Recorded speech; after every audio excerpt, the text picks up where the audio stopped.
Ochalaba okwanjula n'embaga. Kulikayo mukwano mulango okyali mukulaba program okwanjula n'embaga wano ku Delta TV tukole tugendera ddala mpaka sawa emu era nga gamba obeera watusubiddwa osobola tulaba repeat yaffe ku Monday sawa 11 ate era osobola n'okulaba emikolo gyonna gye wasubwa ku YouTube ku Sharita Show. Tulina ne program ya mami eyakolamu obeera olina omukyala yenna gw'olabye olugendo lwe nga bwe yatandika okukola mpaka kati wano watuuse ng'olaba kati yeeyagaza yeegombesa ng'olaba nti olugendo lwe lusaanye okulagibwa ku TV munnange muleete abakyala bano beetaaga okudizibwamu essuubi era bwe tutyo ne tugamba nti aba Sharitas by the world 1st July nga lumu July lwetugulawo olusoma lwaffe olwokubiri n'olwekyo abatwala foomu mutere muzizze mutukakase nti nomugenda kubeera nga musoma naffe okitegedde mutere mukomewo muzifune jjukira tusomesa okutandikira ku mitwalo 5 abagala osala enviiri mitwalo 10 gamba tujja mu buli nsawo ya buli muntu gwatanafuna foomu jangu ogifuna ebeera ya 15 olabeko wawoogwa wali eri ku Nkrumah Road wakoma jjukira tukusomesa abaana kyokka tulina gowns changing dresses maid dresses gomeses abagole buli kimu tukirina ekikwatagana n'ebyemikolo tukuteekera omukolo gwo gwonna mu ssaawa egyo emu wano wendi ndi ku Malakai Ecolodge ekitende ekifo ekyavaayo ne kigamba nti ku budget yo ey'embaga reception manya nti eri covered anti bw'ojja n'ogikolera wano eno ku Malakai Ecolodge tosasula ssente okasita ogula ebyokulya reception ofuna ya bwerere mama nga kirungi ate nga jjukira mu reception ya wano tugenda kupangisa tenti obutentebe zino mweziri bananga Bamalakai Ecolodge ekitende mwebale nnyo mwebalire ddala mu kaseera kano munnange ngenda kubeera nga tugenda ffenna ekibuga ono mukyala twamulaga mu show ya mami eyakolamu banaye abakyala mujje tubalage mu show ya mami eyakolamu bw'olaba nti olugendo lusaanye okuwulirizibwa bwe twamulaga mwami n'agamba olaba mukyala wange nange nteeka okumukuba embaga okitegeera kubanga abakyala bano olina okubeera ng'omwami omwongerako katono yongereko ku mwami we okwongera tekitegeeza kumuwa sente kitegeeza kumubeererawo kumuzimba kumuzzaamu ssuubi kwegamba kubeera ng'omwongerako naawe bwebeera weekagasa nti oli mami yakolamu gye tukulage tomanyi omusajja oluvannyuma ajjagamba nti leka ngende waawe omukyala ye Hajat ZAM Buyungo era ng'omwami we ye Medi Buyungo omanyi kye baakoze ekiboga beeyimbidde ennyimba omukyala n'afulumya original composition ng'awulira ayimba ebimuli ku mutima omukyala ga nkwagala nnyo w'omukwano Medi ndi mukwano naawe omwami najja woman of my dreams ZAM that you are kyabadde kirungi nyakakyala kanyume nnyo nga kebikiridde bulungi ate nga teyakomyeko n'agamba ebbanga lyonfumbidde emyaka 2 taatawo neetaaga kumuwaaki mmotoka n'amuwa emmotoka primo nga mpyatuku taata kyamuyitiddeko nagaana eki kino ngenda kubeera driver mu kibuga neŋŋandi wakabi olaba nti okuzaala kujagana naye babiri bano balina olugendo lwabwe nti baasisinkana mu nassary nga tica waabwe tica Nanteza gwe bayise ne ku mukolo abayita Medi jangu ozanye nga taata ZAM jangu ozanye nga maama laba mu bukulu bwekifuuka reality bakikoze batya okubeera bonna mpaka kati era bwe tugenda kuba nga tukutuusako mu kaseera kano atugende ffenna ekibuga.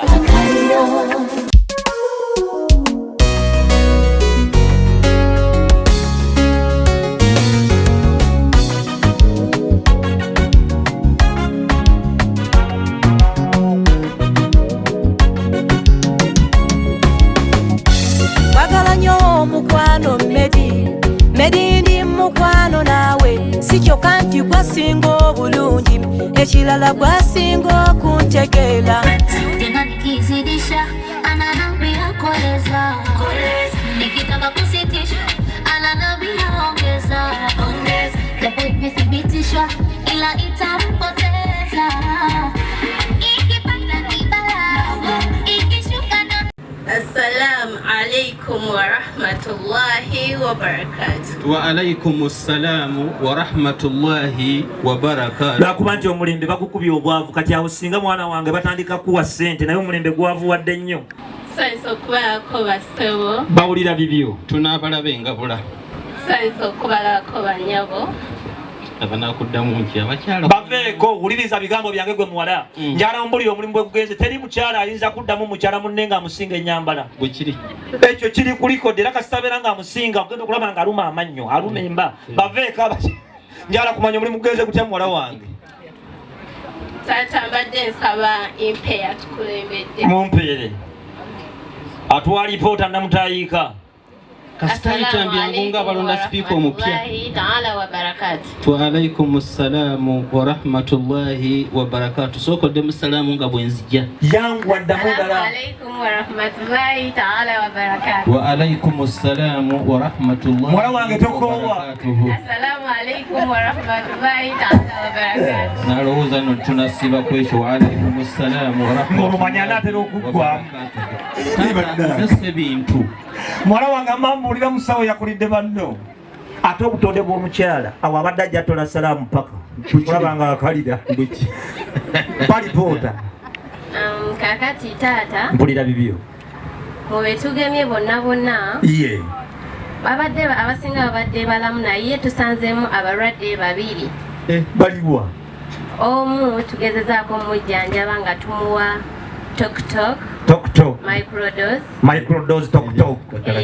lindamu bino byendaba ku gundi ku TV yange bitokotoko microdose ndowooza abange mukubire muwala wange engalo ez'amaanyi omusawo genda mu maaso omulala taata ye ngenza omupimako nkozeseza ka stethoscope kani kireke tokiddamu kini bw'omaze oteekako masiini eyo genza ekkebera ng'omutima gukuba gutya gukuba ZAM okusiza ku masiini eri ekizakitire genda mu maaso obulwadde bupya tubusanze wali kalyango ku masjidi ye mpulira bibyo muwala nemurifaringa ewa Dr. ZAM omulifaalinze Homeland Yes. kati abakitegedde kwe mpulira engalo ez'amaanyi batwale kigoloba matali turuku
وعليكم السلام ورحمة الله وبركاته ومغفرته وفيه بارك الله sajja wa kabaka omutambuze kitango mulungi buli ogonda nnyo gyoli nti nekabuto bw'oba bwembeera munnange kaba mpita mbogeza simbo aliwa nze mwennyini abaana bange abalenzi mwekyakalire bwabo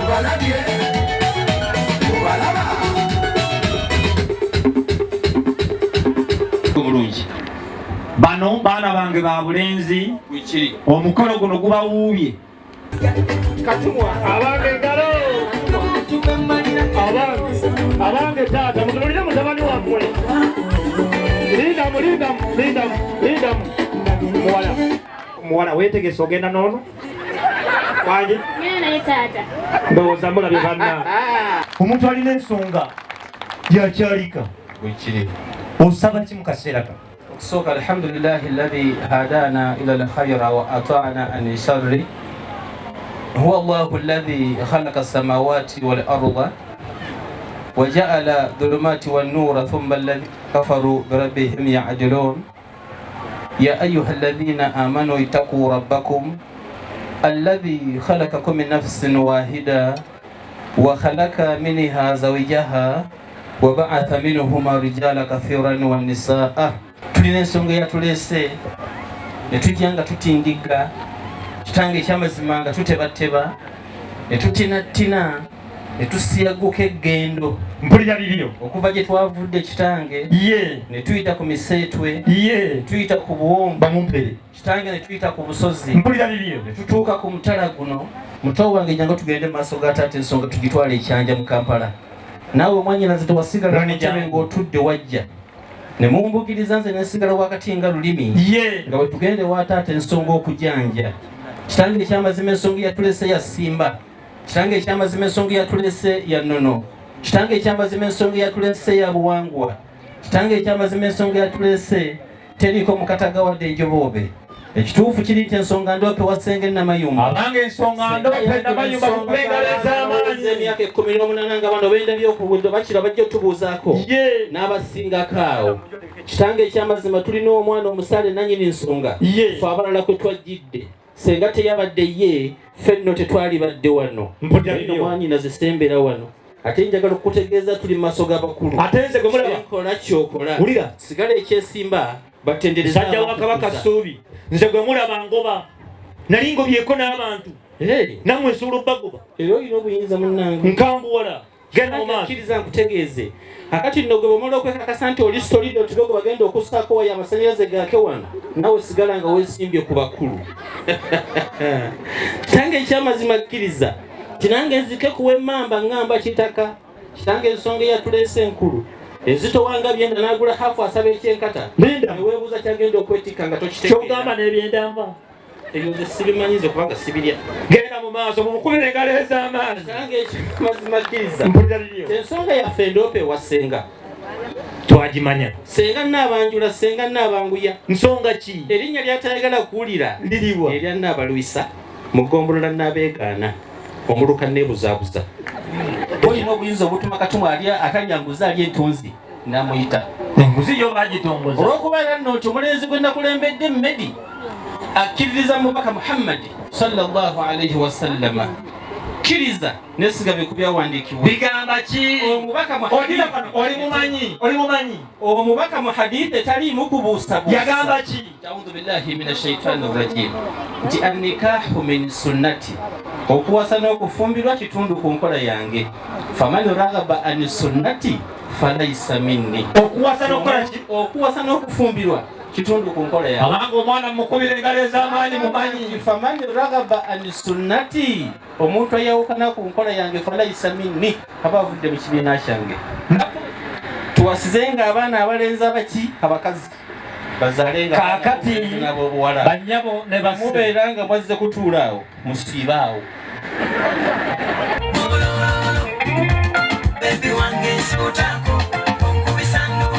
abange engalo z'abanjira zesiziraba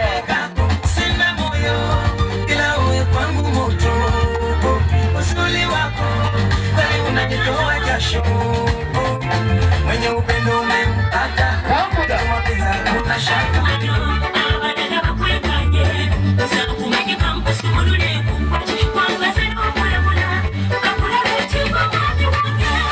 nyina zoba mwangwirize.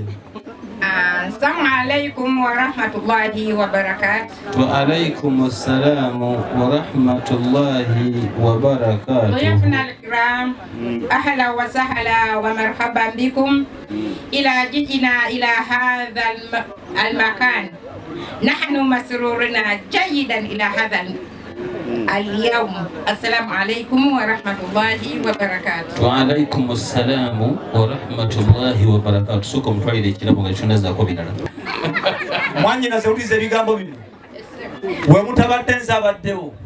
omwana omulenzi oyo ayogedde ebigambo bingi ayogedde kafufunya nga kagula mukono era ngambye nti no mumwe mwe muli abalagirira njagala yalagirira abagenyi baffe abagenyi abo eyampa ebbaluwa gye baawandiika yabawanika omukono mulabe takbire ye utambala bannange ambulire gye baasisinkana kuva myaka emeka nga muwala wange abuze abamwanyinaze sooka obatolere ku salaamu. Assalamu alaikum wa rahmatullahi wa barakatuh. Wa alaikum assalamu wa rahmatullahi wa barakatuh. Senga nange taata batata mpulira bibyo bamama ye basenga mwenda omwani wange unalonda nga tuli mu kusoma wanje nansiima ntusiimagana. Senga agambye bali mu ddalasa. Mwali ludda wa mwanyinaze? Bali mu ddalasa. Ati munange kambu kale bagwe kambu kali kusome muli mu primary genda mu maaso kona emboozi mwanyinaze nagati nga nkusiimye mu primary ogwo musango genda mu maaso nimugamba nkyasoma n'omumiikiriza nakkiriza papa utwagenda mu maaso ne mutuuka mu sekendule alemeddeko fobita emboozi kati ne mugamba nange nga bwe ndi okyali omuto sobola kwetwala naye mbadde njagala abazzeeyi nabo bakola luto kati njagala kumanya mwannyinazi bw'okuzeekuzeemu ko gwe tikomuleete etaata nganze mwannyuka omuzibu oyinza kunnyimira kayimba kyakazitowoloza omutima akayimba taata yono yekagwa nsimye yono yekagwa nsimye yono yekagwa nsimye mwannyinaze ebyo byogera ku lwa muwalawo ki omwana wange ZAM n'amalirwa muwala wange ZAM n'amalirwa kakati mwannyinaze kyogamba wenkuwa ekyaja mu kaseera kano osobola okumundagoyo omulenzi gobiyimbira ojja kumutuusa ku kibegabega naye ki amaaso ganakigola ate tegakyalaba ekyo njagadde okyogera misana nze natidde okugamba taata nti galubindi wazirekera mmedi naziwanze nzikutuuseeko mwannyinaze olwo ate tokyalaba naye abakazi bannange kakati mwannyinaze izo zewadekera mmedi aziwadde nze nzikutuuseeko engeri egyali eri kakati mwannyinaze galubindi ozifunye kati olaba kati olaba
Assalamualaikum warahmatullahi wabarakatuh. Waalaikumsalam. Batata bawulira bamama webali mu bajjajja mwenna Allah olunaku yatugirira ekyo mukikubira engalo ez'amaanyi bazzukulu mubawano nga twali kwagala kwa Allah olunaku lwesi lwali baddewo zifa bulijjo kituufu naye Allah yakkiriza omwana wange atukwe omwana wattu ZAM n'amalirwa yaliwa mukwate ku mukono omuwalike kwata mukono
okyalaba okwanjula n'embaga.